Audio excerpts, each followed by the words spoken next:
সেনাবাহিনী বাংলাদেশের গর্ব, দেশের রক্ষক। কিন্তু কিছুদিন পরপরই যেন এক অদৃশ্য ছায়া তাদের ঘিরে ধরে। বিতর্কের ঝড় ওঠে, আস্থার দেয়ালে ফাটল ধরানোর চেষ্টা চলে। এটা কি নিছকই কাকতালীয়, নাকি এর পেছনে আছে সুপরিকল্পিত কোনো ষড়যন্ত্র?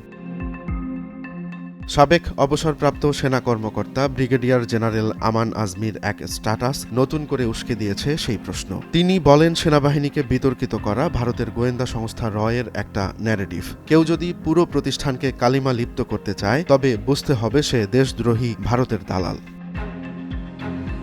রয়ের পুরো নাম রিসার্চ অ্যান্ড অ্যানালাইসিস উইং। ভারতীয় এই গোয়েন্দা সংস্থাটি গড়ে তোলা হয়েছিল 1968 সালে চীন ও পাকিস্তানের বিরুদ্ধে গুপ্তচর বৃত্তির জন্য। সময়ের সঙ্গে বদলে গেছে তাদের কার্যপ্রণালী। এখন তাদের নজর দক্ষিণ এশিয়ার ভূ রাজনীতি, বিশেষ করে প্রতিবেশী দেশগুলোর সেনাবাহিনী এবং রাষ্ট্রীয় কাঠামোর ওপর।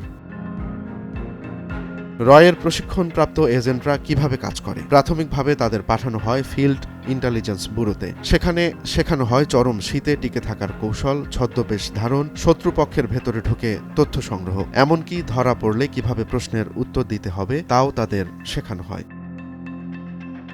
বিশ্বের প্রায় সব দেশই বিদেশে তাদের দূতাবাসগুলোকে গুপ্তচর বৃত্তির কেন্দ্র হিসেবে ব্যবহার করে। কিন্তু ভারতের এক ধাপ এগিয়ে। ভুয়া পরিচয়ে পাঠানো হয় এজেন্টদের। তারা কখনো ব্যবসায়ী, কখনো সাংবাদিক, কখনো এনজিও কর্মী সেজে ঢুকে পড়ে অন্য দেশের ভেতরে।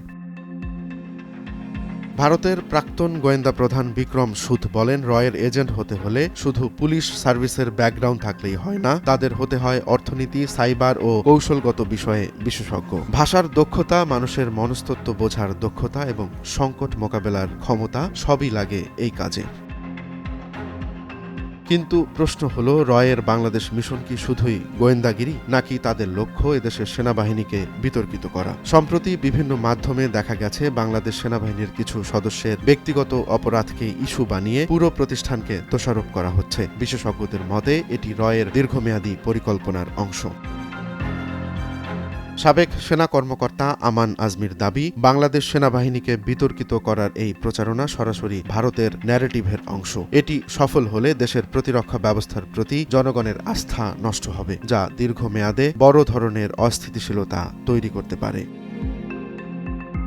গোপন অপারেশন, গুপ্তচর বৃত্তি, প্রভাব বিস্তার, কি শুধু ভারতীয় স্বার্থেই কাজ করছে, নাকি দক্ষিণ এশিয়ায় নতুন এক ছায়াযুদ্ধ শুরু হয়েছে? বাংলাদেশ সেনাবাহিনীর ভাবমূর্তি নষ্টের এই পরিকল্পনার পেছনে আসলে কারা জড়িত? প্রশ্নগুলোর উত্তর সময়ের হাতে। তবে সচেতন না হলে একদিন হয়তো বোঝাই যাবে না শত্রু ঠিক কোথায় লুকিয়ে আছে।